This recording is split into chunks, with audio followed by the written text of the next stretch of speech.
You are listening to the Quite Useless podcast.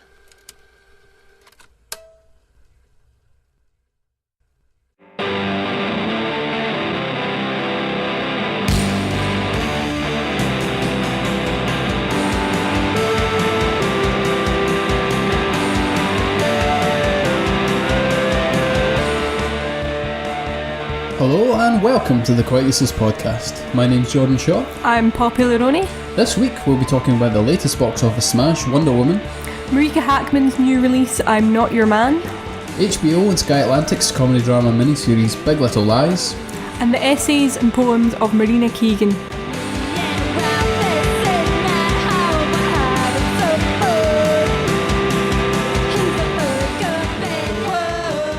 But before we get to that, it's been a little while since we've done a podcast. We should probably catch up a little. It has been. We've both been quite busy. What have you been up to? I was in an all-female production of Macbeth, which you came to see. It was good. Thanks. We should plug it. Thanks for That Theatre, directed by Morna McGough. McGeoch? You know Morna's name. I do know Morna's name. What It's if she Morna listens to McGough. this? It's not. It's a McGeoch. I'm 99% sure it's McGee. Sorry, Morna. Yeah, that was good. That was good fun. I helped produce, and I was one of the witches in that. Put it on at Deaf Connections, which was quite nice. New theatre for most of us. And then I was in Lock Up Your Daughters, plug that as well, directed by Helen Wright, a queer feminist filmmaking thing, collective. I was in a short film of theirs called Joey, which is going to premiere at the Scottish Queer International Film Festival this year. Squiff or Skiff, I'm not quite sure which one. And then I've just finished a play down in Ayr, which I helped write a wee bit of and direct a wee bit of with Victoria Bianchi for part of her PhD. That was called Souvenir. Yeah. In case you're wondering. In case you're sitting there kept up at night going, what was the name of that? I wonder what it was called. So many people came to see it. It was sold out actually, so yeah, because you take that got 10 tickets for every show. It was site specific on the beach. It's got to be a small number so everybody can hear you. I'm glad you sold out. So am I. It went really well. I was very happy. I don't mean to be dismissive of it. I'm sure it was really good. I'm sorry I didn't get to see it. I know. I think it was a bit of a shame that not many Glasgow folk came to see it, but it was because it was supposed to be for the people of South Ayrshire.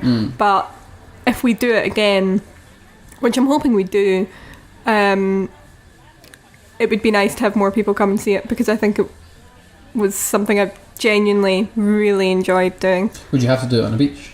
Yes. You would? Okay. Yeah. Because we did think about that. We were like, what if it's absolutely torrential thunderstorms? Because it was supposed to be thunder one day. Perhaps not that safe to do it on the beach, but it literally depended on the fact that we were on sand. You couldn't do it in a theatre. Did you not bring sand into the theatre? I mean, you could, but it was like we swam into the ocean at the end of it, so it was kind of like it wouldn't work the same. No. But we did talk a lot about sand into a swimming pool, but I think it would just look. We'll do it in the Govan Hill baths. Yeah. No, it's not the same aesthetic. But we did talk about what it would be like in a theatre, and like, because we would have all this technology that we could use, whereas it was just, we had a speaker and a guitar and an iPod and ourselves. And it was good. And a beach, which is... Beach.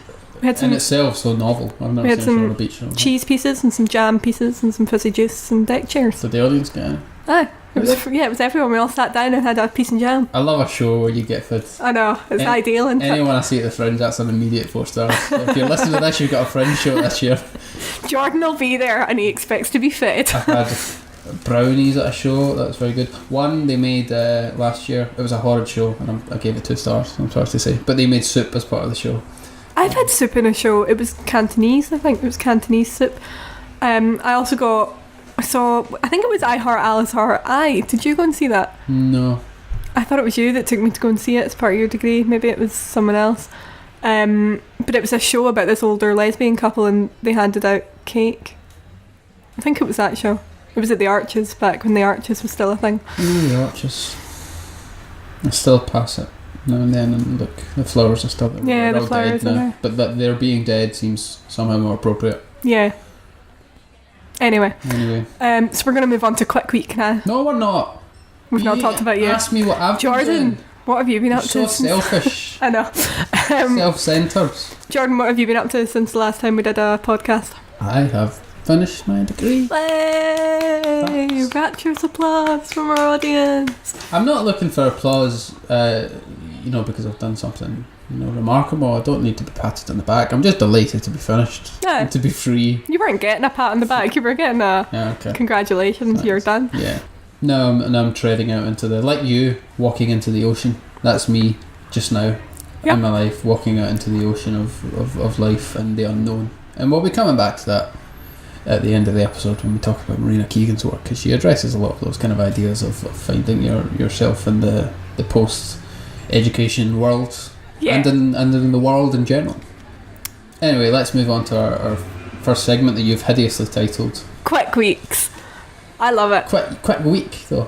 You said weeks. I kind of like Quick Weeks, though. You've changed it. Well, that couldn't get any worse. Things can change and develop, Jordan. If you have any strong opinions about Quick Week, and I suggest that you do, You don't. please get in touch. The only strong opinions you'll have is that that's a great segment title. I have named 2 of the 3 segments that we've got. What do you call the second one? The main body. Yeah, that's not an official That is so. segment title. I've now They're not deemed it supposed to know official. about that. That's just for our notes. Okay, so for Quick Weeks. I kind of think Quick Weeks is nicer. I don't care. I want nothing to do with it. So, Quick Week. What have you seen recently this week that you liked?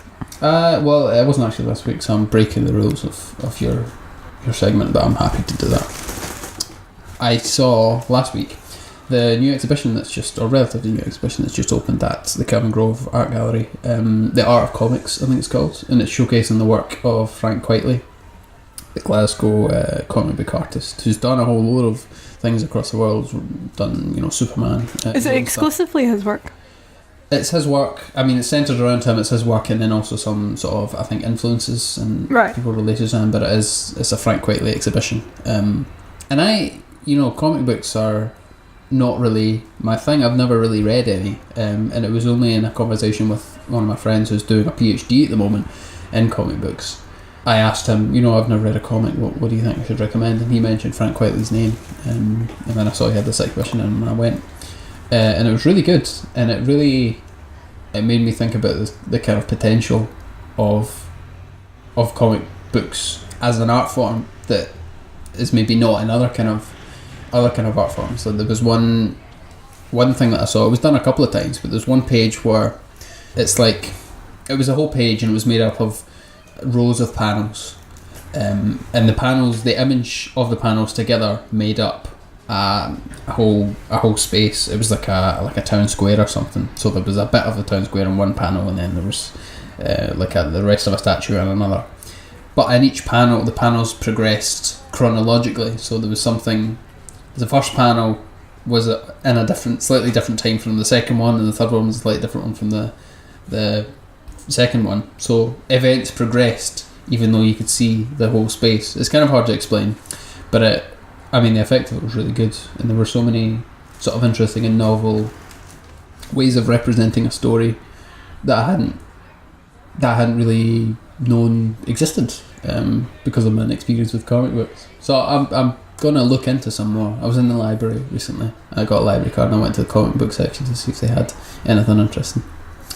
I made a comic book once. Did you? Yeah. At an art class in Tramley that ran for a while. And we kind of did this play for a while, and then it ended up being a comic book or something or other. I was more focused on music at that time. I played a lot of guitar in those classes. But yeah, we did a comic book. Cannot remember what it was about, what my superhero was called, any of that, but it was good fun. What about you? What have you been doing in this quick week, Poppy? It has been a quick week. I felt the last week has been busy. I went to see the Staves on Tuesday at the art school, which was the third time I've seen them live. First time they supported Florence and the Machine. Second time was at the Old Fruit Market. I didn't love that gig too much. And then this one was just amazing. It was really, really good. Yeah, they played a bunch of stuff from their EP for the first half hour and then moved on to some older stuff. And they left and they came back and they played In the Long Run their cover of Bruce Springsteen's I'm on Fire, and then Mexico, and it was all really lovely and we all sang it together and it was beautiful, and then we left. And then it was my birthday week as well, so I've spent most of the week just catching up with folk and doing that kind of stuff. Good. That's all right. After the, being released from exams, yeah, but that's what June is for, sort of, isn't it? Is it? Yeah. I'm not going on summer holiday this year, so it's, good to have a social holiday, in a way. I've looked out, I'm going on 2 summer holidays this year. No, not interested. Right, let's get started. With the main body.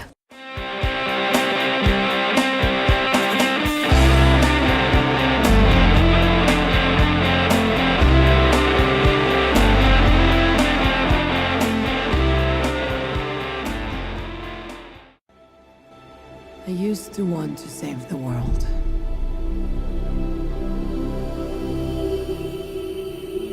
This beautiful place.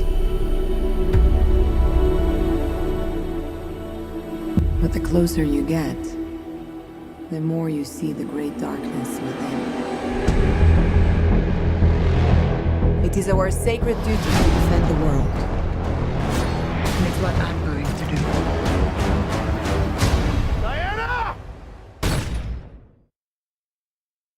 Wonder Woman is the film that we're going to be talking about first. I'm sure you'll have heard lots about it. It's been getting a whole lot of press and a whole lot of anticipation. People are very excited about this coming out. Yep. We went to see it last night. Yes.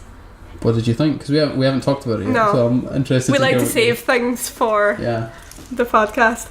I'm not a huge superhero movie fan anymore. I was as a kid. I also liked a lot of fantasy films as a kid. I say a lot. Lord of the Rings was about the gist of it. But it's been a while since I've been to see a superhero film. And as it goes, I really enjoyed it.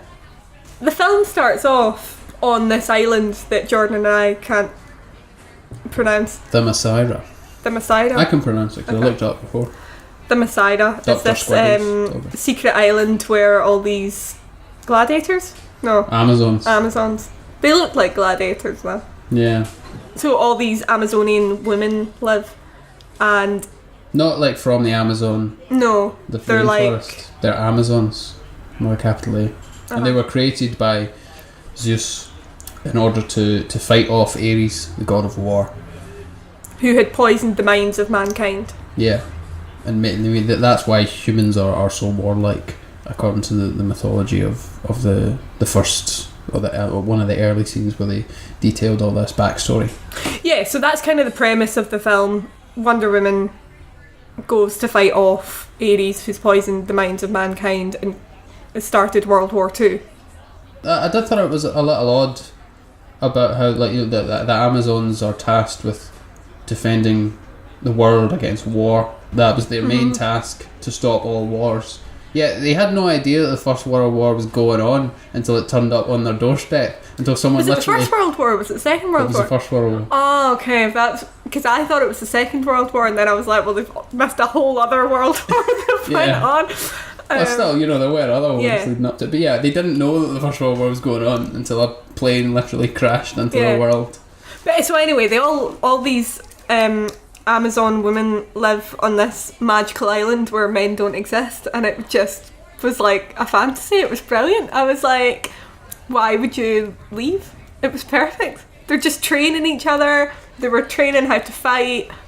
Yeah, it's not clear what else they did. They just fought all the time. Yeah, but I mean, it was just so self-sufficient. And there was this one child running about the place, and it was just, I would never leave. And then obviously the whole film, not the film went downhill, but everything happened to her, got progressively worse. Yeah. After she left this wonderful female-run island, I just would never leave. It's magical. It was quite idyllic, but there was something about that whole maybe the first 25 minutes or so were spent in this Amazon paradise, and it just felt, I don't know if it's because I'm not used to watching superhero films, but it just felt really silly. dressed up in these silly costumes and taking everything very seriously. I found that throughout the whole film. Yeah, me too. It's and it didn't... so silly, and then sometimes, and I don't know whether this was just this script or whether I suspect that as most superhero films, I just don't love the writing of it. It's all very earnest. It's very like predictable. I think a lot of that had to do with the music, the score, which was just constant, and it was that and the dialogue and the acting kind of came together, and it was like the film was trying to make everything seem dramatic to the effect that nothing felt dramatic at all, because it was all on that one really earnest level. Yeah. So, as we said, Chris Pine's character comes into it, and I quite liked him in this for parts of it, and then there were other parts I didn't like so much. But he kind of brought Diana, Wonder Woman, out into the world, and she felt it was her duty to save the world from Ares, and they kind of go on this magical adventure, and they start in London. Not particularly magical. They go on this adventure. It's quite brutal, into the trenches I mean, of World War magical I. in the sense that she's left this island of paradise, and then she's like out in the real world, and she's experiencing everything for the first time. So that brings some quite comedic moments. Yeah, I was about to say that was in really London. funny. There's a bit where because she's dressed in her cape and her like bodice of armour, and then they go to a shop in order to get her some normal clothes, so she comes out dressed in her civvies, and then she insists on keeping her sword and shields and carrying them around, which is just really funny visual, and then she struggles to get through a revolving door, so there's that sort of very funny sort of fish out of water 15 minutes. But then that is also like very predictable. Like, it was nothing that I was like, oh my god, I've never seen that done before. It was like, and she's going to struggle with the remote, and there it is. Yeah. I quite liked it as relief though, because the rest of it, I mean, it was really funny, well, reasonably funny, but certainly compared to the rest of the film, which was really, really serious. Yeah. I thought they had quite a surprising casting choice in David Thewlis's character. I'm not saying this. We've just discussed it. I'm not saying this right. What? Thewlis. Yeah. David Thewlis's character. Well done. Thank you. Yeah, I thought he was brilliant in this film, and I was totally not expecting him to do what he did. I don't want to spoil it for you, but he gets progressively, his part gets progressively bigger, and he starts off as quite a small, kind of unassuming character, and then ends up to be this quite significant plot point. I think it was slightly different from the usual superhero plot format. Well, it was different in a way that I think wasn't particularly good, and probably was one of my main issues with the film, was that Diana was really omnipotent. She seemed to have ultimate power, which was really brought home by the film in the scene where she climbs out of one of the trenches and walks through no man's land right into the German army who are firing bullets at her, and she just blocks all the bullets, destroys the German army, and saves a whole village. And the only point in the film at the end, in the battle with the big baddie, I was not spoiling it too much to say that there is a battle with the antagonist at the end, the only thing that stops her from saving the world in that sequence is her doubt about whether or not it's a worthwhile thing to do. At no point is she really out of control. I completely disagree with you. Really? Why is that?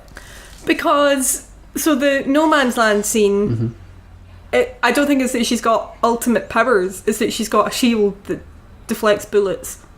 Yeah. So like, that's great, but throughout that scene I think she, like, it's not that she's like, she just does it all and she's absolutely fine. Like, I think you can see that like she's really fighting against this like stream of bullets, and then the big missiles that they throw at her. It's not a missile, but I don't know what it's called. And then in the scene at the end, so she's fighting Ares, and I don't think it's about her doubt of whether she's good enough. I think it's... No, I don't think it was about her doubt of whether she's good enough. I think it was her doubt about whether or not the world was worth saving. I don't think it was about that at all. I think it was just difficult. I think just fighting the biggest bad guy there was like a hard task. Well, all the way along, she thinks that humans are good. And then she gets betrayed a little bit by Chris Pine's character. And then she has this conversation with Ares, in which Ares says, I don't make people do evil things. People choose to do evil things, and I just kind of facilitate that in a way. And then it's at that point, after she's had these realizations that humans are not all good, that she starts to get hurt. And then there's a moment, the kind of climax of the film, where she realises again, the kind of the moral of the film is that sort of love can kind of save the world. Which I didn't like. Which is a bit cliched, yeah. But when she has that realisation, her powers suddenly come back, and then she destroys Ares with ease.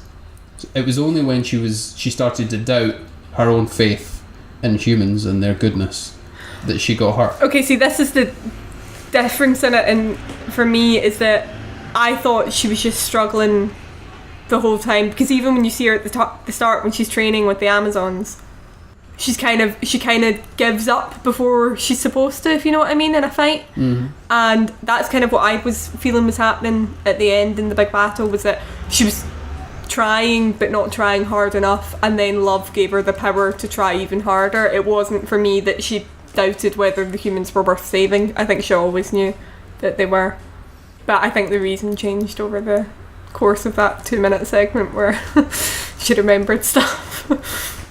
If you were given the film a rating of 5 stars, let's say. See, this is really difficult because it's not a genre I enjoy, but like given how feminist it was, I would give it like 4. This is what most people have given it. It's getting pretty good reviews. Although I kind of get the impression that they're comparing it to other superhero films and thinking it's slightly better than other superhero films. So everyone's kind of given it a 4. A few people have given it kind of negative reviews, but largely, I think it's 93% on Rotten Tomatoes. Largely it's getting 4-star reviews, but no one's giving it 5 stars. I think the reason though, I think it's getting 4 stars, like I would never give it 4 stars if I was comparing it to something like Girl on the Train, for instance. Like I'd never, like that to me is a 4-star film, but it's a completely different genre. I don't like superhero films that much, but I think of a superhero film with a leading female character that was portrayed really well, I would give it 4 stars, but specifically in that genre. What did you think of the film overall? I mean, I think I would give it 3 stars. I think my response to it might have been more due to my expectations about it, because I haven't seen that many superhero films.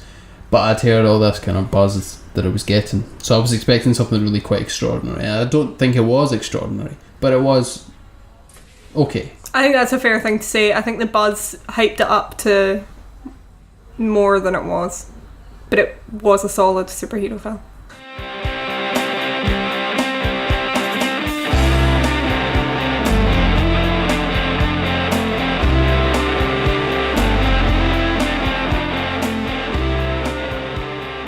So, moving on, let's talk about Marika Hackman's I'm Not Your Man, which was released on the 2nd of June, I think, this year. This is a new record it's the second album by Marika Hackman, which is a young English singer-songwriter. Her first album, that was one of my favourite albums, 2015. It had this really kind of folky, indie rocky kind of sound all the way through it, and I think although it got really good reviews, that was one thing that came out of them as possibly a negative point, that it didn't do anything too experimental. It was kind of in that indie rock kind of vein, but I think this one's a little different from that. How do you find it different? It's pretty eclectic. I think she goes through a whole load of different kinds of sounds. It's very grungy overall. I think so many of the tracks sound almost like they were Nirvana songs, like Round We Go. It's one of the songs. Gina's World. They have this kind of pulsating bass that really sounds like Nirvana, and like distorted guitar sounds, and her vocals as well are a lot of the time really brooding, and kind of really foregrounded in the mix. But then there are whole other songs that are completely different. There's one called Apple Tree, which has this kind of Celtic folk kind of sound, and is completely different to a lot of the rest of the album. And then there are really kind of more upbeat kind of indie folk pop kind of ones, like Time's Been Reckless, My Lover Cindy, and then another kind of standard indie folk ballady one like called Cigarette, which was one of my favourite songs in the album. You're in the parking lot, I'm in the car's locked, I didn't want to let you in. When did it get so forced, drunk by the second course, you're never gonna let me win. I wasn't a huge fan of Cigarette. Really? I thought you would like it because it's kind of similar to a lot of the music you enjoy. I wasn't a huge fan of the album. See, I think people recommend stuff like this to me because they think I really enjoy it, and I kind of don't. What was it then that you didn't like? Drop my pen, sorry. Nothing really stood out to me about the album. It's not something I disliked, but it's not something I would really go back and listen to again. It was just a bit... It didn't, like, draw me in and interest me too much. I thought you would be quite into the lyrics. Yeah, I think... Well, I was listening to Boyfriend on the way over in the car, and I thought, okay, this is definitely why Jordan sent me this. No, that's not why. It's because I liked it. Okay, well, Boyfriend is kind of about the fact that she's slept with someone's girlfriend, and now she's thinking a boy's girlfriend. And now she's thinking about how he feels about this situation, but it's fine because she's a woman and same-sex relationships don't count. So, yeah, I don't know. I don't find that a particularly interesting topic. I think she was talking about it in stereotypes and saying that it's common for some men to think that doesn't count as cheating, but I don't think that's a new thing to say. I don't really think that's controversial anymore, other than the fact that it completely diminishes bisexual or same-sex relationships as being real. I wasn't interested in any of it. Like, I listened to it was fine. I just wasn't... I wouldn't say I'm a fan. See, I really enjoyed it, and I thought the lyrics, particularly in Boyfriend is a good example of it, were really strong and really funny and sarcastic and well written. And the music as well. I thought her melodies were really strong, kind of catchy. Especially in Boyfriend, and ones like Time's Been Reckless. That one had the kind of like schoolyard kind of chants that were used in like the Go Team and bands like that. And I thought they were really catchy, and I think the album had a whole load of things to recommend it, musically and lyrically. And the production as well I thought was really good, because in a lot of the songs, particularly the heavy grungy ones, there's a lot going on in terms of instrumentation, but everything's really clear and works really well together, and it all feels needed.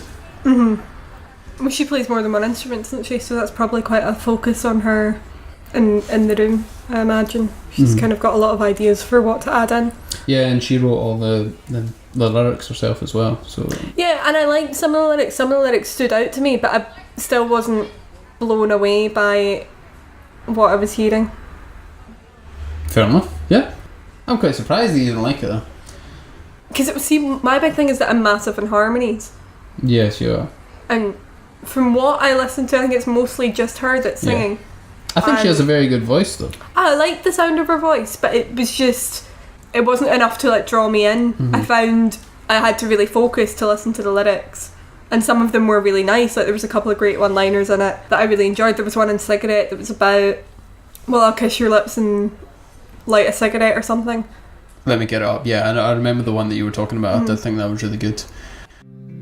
I tried to hold my tongue, you yanked it from my grip, bathed it in petroleum, lit a cigarette and gave it a kiss. Yeah, and that's a great lyric, but I don't know. Like, it was good, and I find some of the lyrics interesting, but it's not... Like, I quite like music when you listen to it, you can hear the lyrics instantly. You didn't get that? No. And I know, having said that, I contradict myself because I listen to Bon Iver a lot and you can't hear any of the lyrics in that. But I think, I don't know, I was expecting her to be a bit more Laura Marling-esque than I think she does have that ability, you know, and vocally as well. I thought she was very strong in the same way that Laura Marling is. You know, there was that apple tree one, that kind of Celtic-y folk one, is similar to something that Laura Marling might do. And there's a bit in My Lover Cindy when the grungy music just drops out and it's just her singing on her own, and she has this really lovely voice, sort of maybe nicer than it needs to be for that kind of music, you know, because she could, I mean, Kurt Cobain didn't necessarily have this beautiful voice, but because he's doing this kind of grungy distortion aesthetic, then it didn't need to be. Mm-hmm. But hers, she does have a really strong voice, and that works really well with the music that she's doing. I'd be interested to give her first album a bit of a go, because I think, again, because when you're saying, it's got kind of like grungy tones in it, it's like not really my kind of style of music either, so I'd potentially give the first one a bit of a listen and see what I feel about that. Okay, well, I think we should move on to our third topic for today, which is Big Little Lies, programmed by directed by Jean-Marc Vallée on HBO and Sky Atlantic in the UK. Yeah, so it was based on a book, and then so the book was written by a woman, and the screenplay was written by David E. Kelly, which I found really good because I felt like the women were all written really, really strongly, and they had really strong base characters already, and then you had this guy write a beautiful script, like screenplay for it. I thought it was kind of the perfect mix writing wise for me. I thought the writing was beautiful, and I think that possibly came from the fact that the original source was written by a woman about women, and then it was written by a man for the script. Just to give a kind of summary of what the show is. Yeah, sorry, I dived in there. I've only seen, Poppy has seen it all, I've only seen the first 3 episodes. But essentially it opens on a crime scene. There's been a crime at a party, someone's been killed, and the police are there. And then we see a series of interviews with the people who were at the party, talking about their relationships with the people there, because the police are trying to determine who's done it. And then we go back in time to see the events leading up to the murder. The film doesn't tell us, the TV show, interesting I say film because it does feel like a film in many ways, but the TV show doesn't tell us who did it, or who even was killed, but we are introduced to these characters. The 3 main characters are 3 women, played by Reese Witherspoon, Nicole Kidman and Shailene Woodley, who, if you don't know who Shailene Woodley is, I imagine you already know who the other 2 are, but she was in The Fault in Our Stars and the Divergent series, and is quite a political activist. She spent a lot of time at the Standing Rock protest. So these 3 play a group of mothers, and we see their relationships with other mothers at the school. Yeah, I try and describe this to people, and I'm like, it's a show about mums and their children, which is a very odd thing to say, but it's so much more than that. It's about mums in, was it Monterey? Yeah, Monterey. Monterey. Isn't that not just their accent? Maybe. Monterey is a place in California. It's Monterey pub. So they're all very rich. Yeah, it's a super wealthy vibe. The only person that's not got that much money is Shailene Woodley's character, who is kind of the basis for the story to start off, is that she and her son Ziggy arrive in Monterey and ends up meeting Reese Witherspoon's character, who kind of takes her under her wing. And then we see a whole load of infighting between these 3 characters and other characters at the school. So we have to guess, I guess, who is kind of a Scooby-Doo whodunit thing. A little more complex than that, but we're left guessing who did it and who was eventually murdered. Yeah. So I mean, although it's based on the 3 of them, there's also Zoe Kravitz is in it and Laura Dern, and they play very important characters. And then there's the husbands of the characters. We've got Alexander Skarsgård, Adam Scott, James Tupper, Jeffrey Nordling, and it's just this brilliant kind of all-star cast of like really well seasoned actors from both film and TV who have come together to shoot this 7 episode miniseries, directed beautifully. And then the kids in it are fantastic as well. Because normally when you get child actors, you're like, oh, but... Well, actually, I think recently, in the past few years, the quality of child actors in big TV shows has been really, really high. Like, I mean, look at Orange is the New Black, always has well-cast kids. Netflix's Anne with an E was really good. Stranger Things is kind of the obvious example. Yeah, for it is. To go back to the writing that you were talking about, I think the writing was really, really good, and there were some amazing lines that I thought were really funny and really rich semantically, because you're left as if you're kind of guessing what's going on, and there can be so much packed into the lines. One that I really, really liked from the first episode was really funny. Reese Witherspoon's character turns up at the school, and she's going to pick up her daughter, she's looking for her, and then she sees her hanging around with her friends. Now, where is the Chloe? Chloe! Of course, she's networking. That was really good. Yeah, it's kind of told you a lot about the character. Yeah, and Reese Witherspoon's daughter has this fantastic obsession with music. She says that she's going to be like a music producer, kind of. I think that's the idea. She wants to own a label. Yeah, she wants to own and run a label, and she's got this like wild, extensive knowledge for music and soundtracks. The entire TV show, the 7 episodes, she pulls out her phone and it's connected to magical speakers, and it's always the perfect song. So you get the soundtrack for it is just so it's beautiful. Yeah. So I think it's in the 2nd episode you've got the song River by someone whose name I'm forgetting right now, Leon Bridges, and it's this beautiful like soulful song, and they just put it in this brilliant point. And later on you've got Harvest Moon. There's also throughout the episodes there's a recurring piano piece by Agnes Obel called September Song.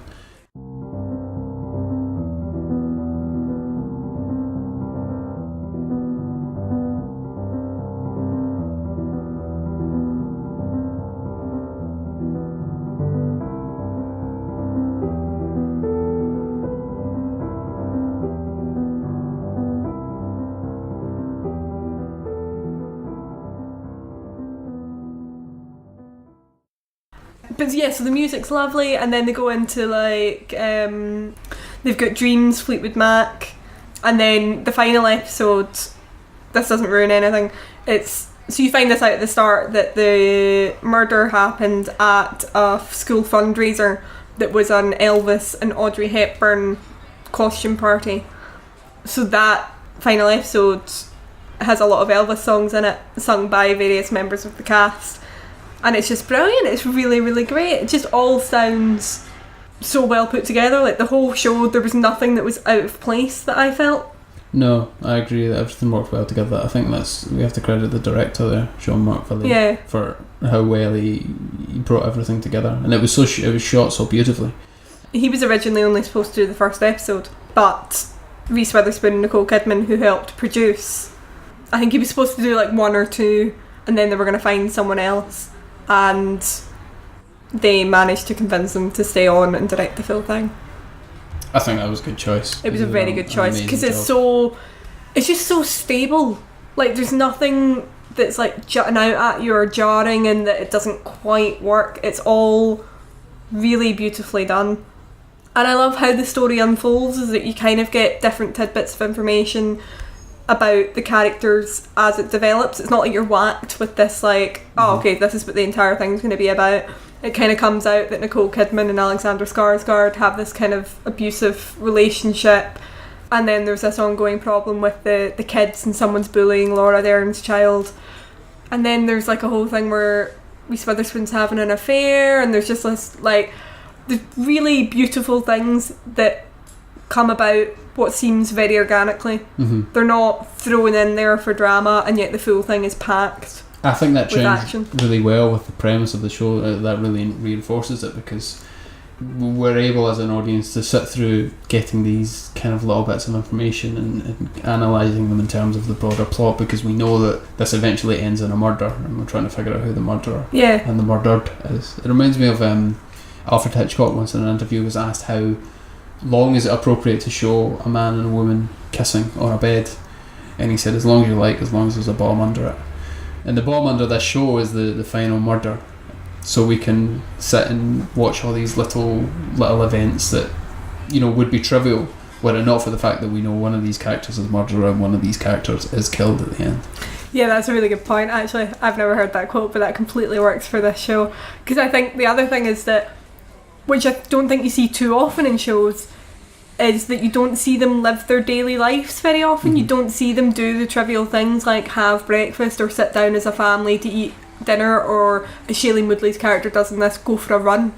She runs throughout this, and it brings this like pace to the show that everything's constantly moving, but we're not necessarily like propelling towards the solution of this TV show all the time. It's just, it kind of slowly gathers tempo, and then as you go through the episode you can kind of, it picks up the pace, but not in a way that you're like, oh, just show me already. It's just like, you're happily along for this ride, and if they want to take you the scenic route, then it's completely fine.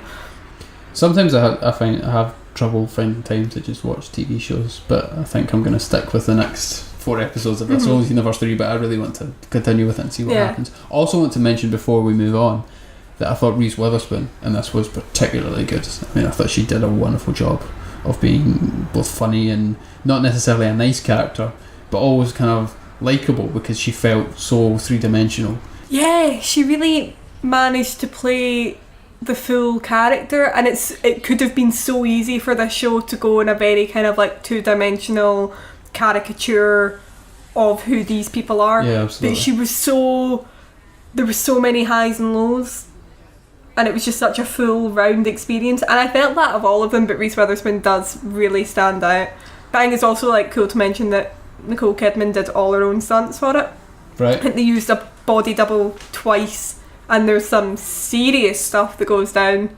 It's quite graphic, the show, in terms of both sex scenes and fight scenes. There's some... It's HBO. They really show you it. HBO, they do have a reputation for doing things like that. But I think it is not criticism. No, it's so beautifully the scenes with done. Nicole Kidman are so visceral and violent as well, and they really make you feel for those characters. She actually talks about there was a day or two she went home with bruises on her. Right, yeah. Oh, I'm not surprised. No, but it's just because she just said go for it. And I guess like that's the dream situation almost, is that you feel so comfortable with your cast and your director that you can just say, let's go. And whatever happens, happens. I think it must have been a fantastic thing to shoot. Because even there's I can't really talk about this, at the very end of the entire thing, there's just this brilliant scene where a bunch of characters are on a beach, and it just looks like they had a blast filming it. Like, even although so many of the cast are fighting at different points, it seems like it was a really like holistic experience for all of them. I think maybe the fact that, as you said, Reese Witherspoon and Nicole Kidman executive produced it as well as starring on it, that it does really feel like something of a passion project for the people involved. Yeah. And Shailene Woodley actually in an interview was saying that when she came on board to the project, Reese and Nicole were like, oh my god, I can't believe we're working with you, this is so exciting. She was like, are you joking? Like, I'm working with the two of you. Like, and it just seemed that everybody had that like real appreciation for each other.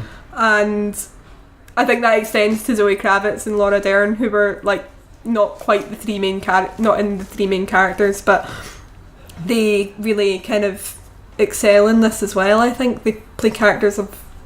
It was just so beautifully done. I just thought everything was perfect. Yeah, it was. And it's excellent. Such a beautiful scenery. Like, if you're not interested in it at all, at least watch it because it looks stunning.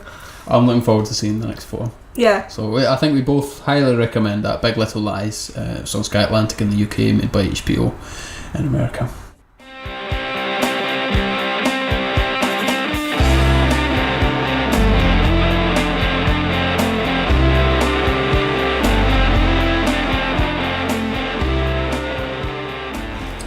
Okay, so now it's time for our final segment, Choice Cuts, which is where one of us recommends a piece of work.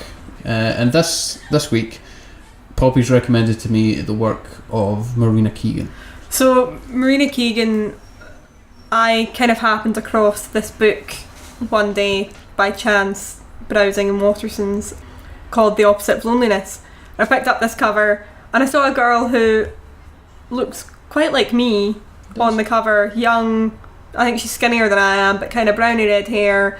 And right, okay, I'll turn this over and read the blurb. And it said that Marina Keegan was a Yale graduate in 2012. She graduated, I think it's second in her class, and died tragically 5 days after graduation in a car crash. But she wrote this beautiful essay called The Opposite of Loneliness that was published in the Yale Daily News. It was the final one that she published in the Yale Daily News, and it has, at the time the book was published, 1.4 million hits online. I think that's significantly more now. I've certainly viewed it like 25 or more times online despite having the book. And it's just this beautiful essay that kind of talks about that feeling of leaving somewhere. She talks about leaving Yale and leaving that safe kind of environment that she's been in and that everyone has been in. It's quite a collective feeling and what it's like to leave. So I was going to say, do you want to read a bit of it?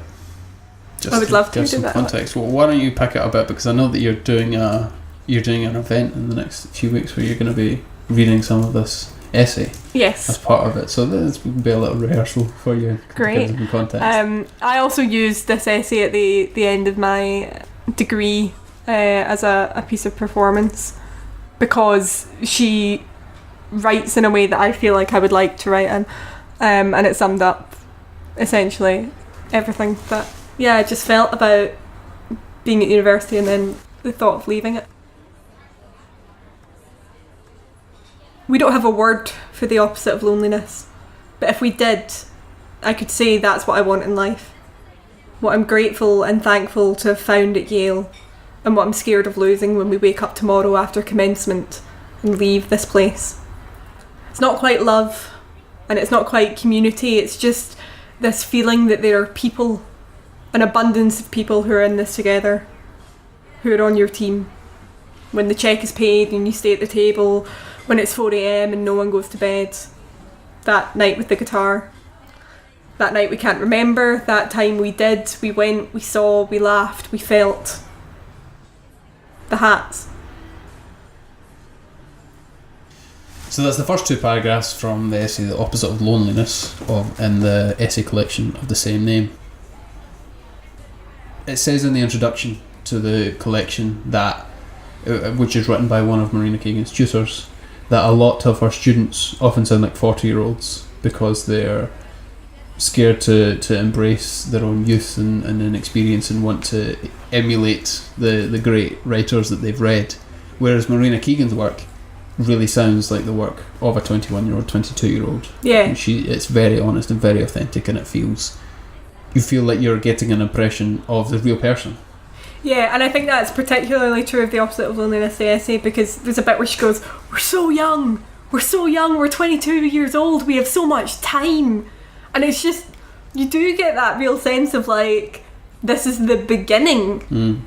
And there's this, so actually in the second or third page of the book, just after the dedication, there's this quote from a poem of hers called Bygones, and it's, do you want to leave soon?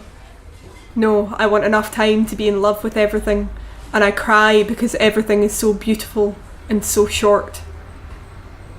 I mean, you just read that she's died, and then you read words like this, it's just, it hit me like a ton of bricks when I read that book. I was just so moved. I guess she kind of expresses what I think is a particularly common feeling, especially for people that age, though I don't think it goes away, of trying to understand one's place in a world and in a galaxy and in a universe that is so tiny compared to everything else in the world, and trying to form some kind of identity within that and find some kind of meaning. And in the second essay, we looked at two essays for this podcast, and the second one's Song for the Special. I think they work well, Song for the Special and The Opposite of Loneliness, quite well together. And in Song for the Special, she's looking at the same kind of ideas. There's one sentence in it.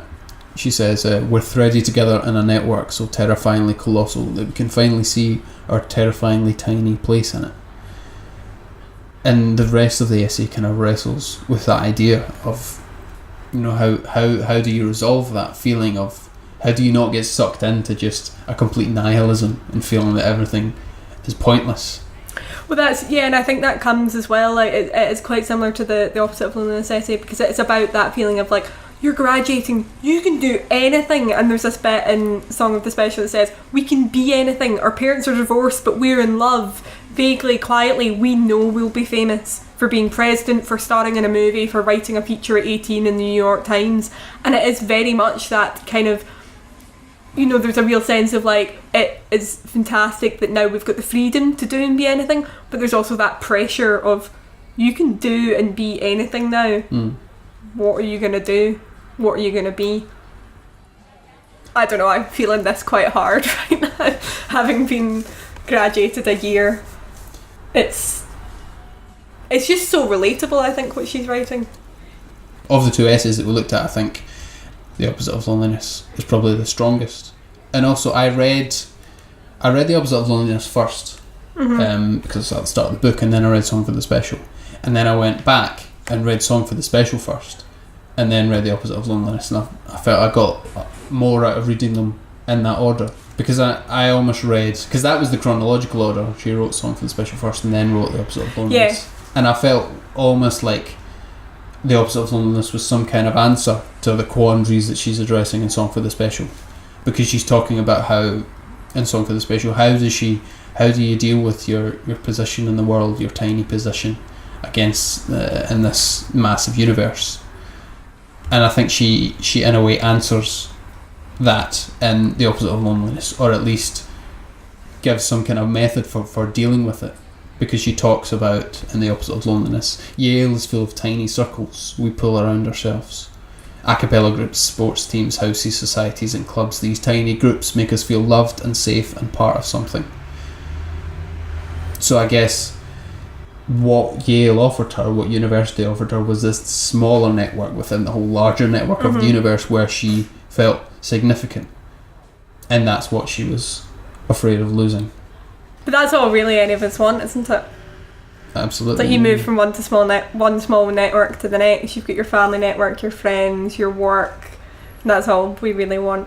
I mean, it makes sense as well, evolutionarily, because we didn't grow up as individuals just on our own, and we didn't grow up conscious of our position as part of millions or billions of people. We grew up in small kind of family networks and social groups and stuff like that, so it makes sense that we feel most comfortable in smaller groups that size. Yeah, and I think that's what is so terrifying about being a graduate, is that you don't know what tiny network you'll end up in next. But I think, she does talk about this, the pressure that you could be doing more than you are. She says that somehow others are ahead, more accomplished, more specialised, more on a path to somehow saving the world, somehow creating or inventing or improving, and that it's too late now to begin a beginning. And I just think that's a really interesting concept, because that's how everyone feels, or that's how everyone in my life feels anyway. It's like, oh, if only I'd picked up an instrument, then I could be an actor musician, or oh, I should really go and learn dance because it'll help with this, that and the other. And do you know what I mean? Well, one always feels that it's too late for things, even though, of course, as she says, we are so young. I was talking to my little sister the other day, who's just about to finish primary 7 and go into high school. Oof. And there's a time. I was thinking, she's got so much potential to do anything, whereas I've just finished my degree in theatre studies in English, and I can only do so much with that. I know that I'm never going to be an athlete, I'm never going to be a musician, really. I suppose I could learn an instrument, but I'm never going to be a professional musician or anything like that. But she is 12 years old, she could do anything. She just needs to pick a path and follow that. But picking a path in economics, it's called opportunity costs. When you pick that path, you have the cost of all the other opportunities. So you're always going to lose something and feel like it's too late to pick that up.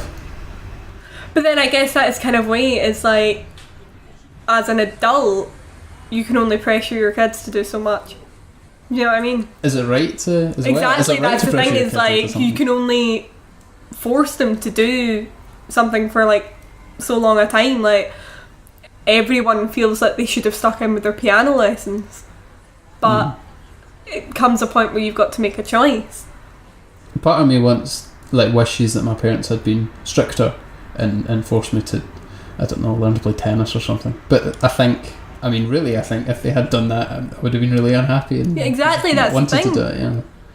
I suppose that's what the film Whiplash was about. Seeing that was about, you can, if you employ really strict teaching methods, create a genius musician, but that genius musician will be deeply unhappy and stressed and traumatised. Definitively deeply unhappy, but I think it is that thing, is like, if from a young age you show an interest in something, you should stick with it for as long as you can. I think Beyonce's probably the prime example for me, is that she was interested in singing and being a performer, and her dad went, right, well, we're going in all in with this, and worked her as hard as ever. But it's what she enjoyed doing, so now she's Beyonce. Do you know what I mean? And it's like, if everyone had that kind of drive for something from such a young age. Well, that's the kind of story of so many of the most extraordinary individuals in history. You know, Mozart had parents who essentially forced him to play piano from a tiny, really young age. Michael Jackson, the Williams sisters in tennis. So these are the kind of ideas that I guess Marina Keegan is wrestling with.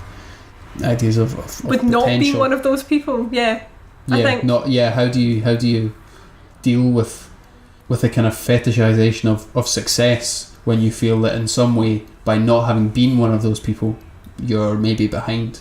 But then you could almost argue that she was one of those people and she just didn't realise it. She didn't have the... Because I think that book is some of the best writing I've read ever.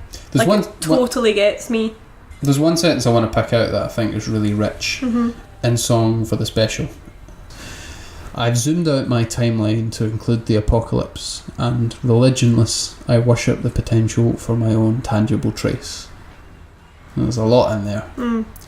But I like how because she talks elsewhere in the essay about the internet, and that the internet's part in this is kind of a reflection or expression of this network of millions of people. And she uses that as a kind of metaphor for looking at our own existential position in the universe. I've zoomed out my timeline to include the apocalypse. So she's using this kind of modern lingo of zooming out and Facebook timelines and things to talk about these existential issues of the apocalypse and the position of her life. And then she says, unreligionless, I worship the potential for my own tangible trace. I don't know, that reminded me of Nietzsche's comment that God is dead. And I guess she's saying that we replace God with a kind of self-worship and a worship in what we might be. So she's balancing those two ideas, the belief in her own potential and what she might be, and she also talks about herself as a trace, a tangible but a trace within this massive expanse of time and space.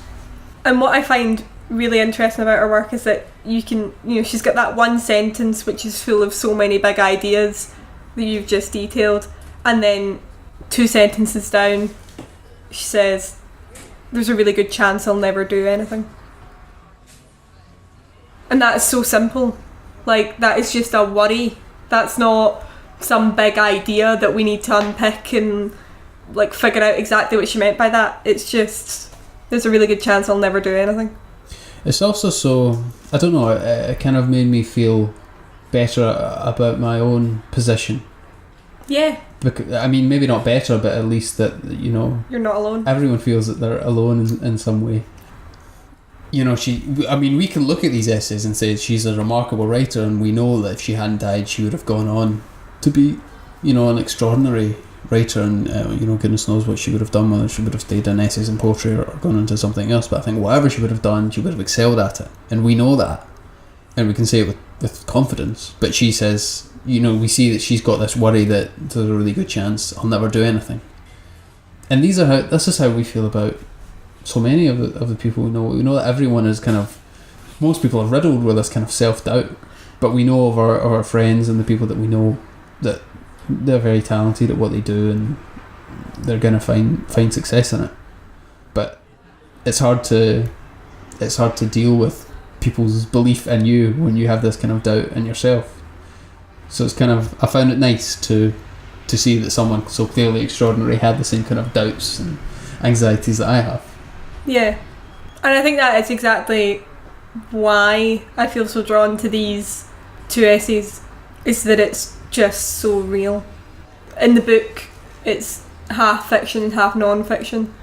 And some of her fiction stuff is good, but I don't connect with it nearly as much as I connect with just her essays about what she's feeling right now, and the way that she describes that. Yeah, she does a really good job of both writing about herself and writing as a collective. Yeah, and also in a way that doesn't feel self-indulgent. You know, she's writing about herself, but not in a way that's uninteresting to everyone else. She's writing about herself in a way that we all can recognise and relate to. And she connects it so well with larger themes. I think if you are in a similar position to me and Poppy and to Marina Keegan when she was writing these essays, I would definitely recommend that you read them. You can Google The Opposite of Loneliness, and you can read that for free if you Google the Opposite of Loneliness. And there's also her book of essays, which is called The Opposite of Loneliness, which I would highly recommend buying. It's not that expensive, but it's just a really good read. Because I bought it, I think it was the Christmas of my final year at uni, and I was in the midst of dissertation and just wanted to read literally anything else that wasn't about the West Wing. I had half an hour bus journeys in and out of town every day for uni, and that's what I spent my time doing. I read The Opposite of Loneliness and I read Room by Emma Donoghue. I think, you know, if you're doing a dissertation or just worried about exams and essays and things, I think this is a particularly good thing to read, because it's so easy to get sucked into that and to essays and exams and dissertation, and it becomes your whole world, whereas this, I think, offers some kind of perspective on that. And I also think it's a good thing to read because they're only so long.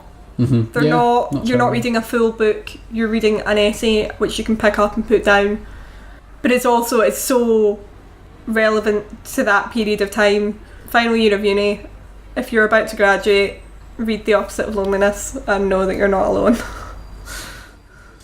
Well, I think that's a good point to end on. That wraps us up for the week. I say the week. We haven't really stuck to the weekly format, have we? No, not at all. But we'll be a bit better now, I think, because the delay was mostly caused by my being sucked into the world of dissertation and exams. I was also busy. I had jobs, Jordan. But even if you hadn't been busy, I would not. Yeah, there was no pulling Jordan out from under that pile of books. No, but I've now escaped for pretty much for good, I think. You're not going back to education? Not anytime soon. No, I felt the same way. Maybe one day, I don't know. Well, Jordan and I we went through primary and secondary together, and then we've both been in higher education since, really. Mm-hmm. And now, I was done last year, but you're done now. Oh, it goes by so quickly. Yeah, I think when you don't take a gap year, which I'm happy I didn't take a gap year, but a couple of my friends from uni went straight on to a master's, so I was like, absolutely not. Couldn't There's no chance I could go straight into a master's. I kind of took I didn't really take a gap year, but I took a forced gap year because they didn't let me into university first time round and went to college. Yeah, but that's you were in higher education, further education, yeah. But I thought that was a really good year, really productive, and I think because the step from school to university is so large that going to college really, really helped me in terms of making that jump. And I think academically, my year in college was the best I've ever done. I worked so hard and really learned how to think and write in a way that made it a lot easier at university. Well, see, my experience was a wee bit different because I went from high school to college because no universities did an acting degree that was practical, so I did 2 years in college and then went and did my 3rd and 4th year at university and got my honours degree. But the jump from college to uni for me was huge because it was a very academic course and it all worked out. But yeah, it was a fun mix. But I feel like that, like going to uni and like studying academia so hard makes me appreciate Marina Keegan's essays so much more. Yeah, you can relate to the hell that she was going through, and she also that in all that stress and difficulty, she's managed to produce this work because these essays were written while she was at university. There were a lot of them anyway. She also acted in musicals, wrote slam poems. Like, she seemed to be one of those people who did everything, and you wonder how she thought the way that she did about herself and her life. But I guess that's the beauty of it. Everyone thinks they could be doing more than what they are. We've circled back onto that. Yeah, well, we should probably finish up for this episode because we could talk about Marina Keegan for a long time, I imagine. Thank you for listening to the Quite Useless podcast. If you want to get in touch, and we would love it if you did, to suggest what you would like to talk about next, or what you would like us to talk about next, or give any feedback. And if you've listened to or watched anything, or go and listen to, watch or read anything that we've talked about in this episode, feel free to have a discussion with us. Yeah, that'd be cool. Yeah. Especially Wonder Woman. I want to hear what other people's opinions are. I want to know what people think about Marina Keegan. Oh, you're supposed to give me a choice cut for next week. I haven't thought of it yet, but I'll do it. Yeah, you can get us on Facebook, the Quite Useless Podcast, on Twitter at the Quite Useless Pod, or you can email us at hello@quiteuseless.co.uk. Thank you for listening. We will see you in the next episode. Bye.